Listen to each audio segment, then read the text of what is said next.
Наместо да калкулираат, пратениците треба да го слушаат гласот на народот, кој бојкотирајќи се изјасни против Преспанскиот договор, смета академик Митко Маџунков и порачува: нема иднина без минато. Во овој момент сите пратеници треба да знаат дека се избрани од народот и дека се обврзни према народот.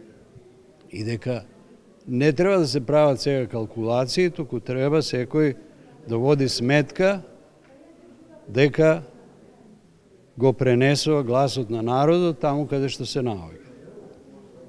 И тоа е најважно. Универзитетската професорка Наташа Котлар посочува дека и бојкотот е начин на искажување на волја и не смее да се занемари. Ако го читаме и словото на Венецијанската комисија, тие дури и велат дека оние што бојкотираат и оние што се против го имаат истото значење во целиот тој процес.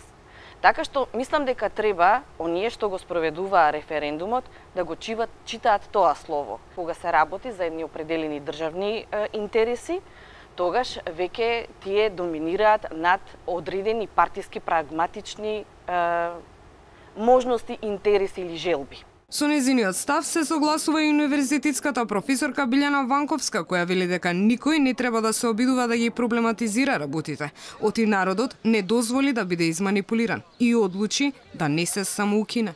Тука е целата битка и сега околу ова што повеќе да го накачат тој цензус, па да го истолкуваат дека тоа е сепак волја на народот.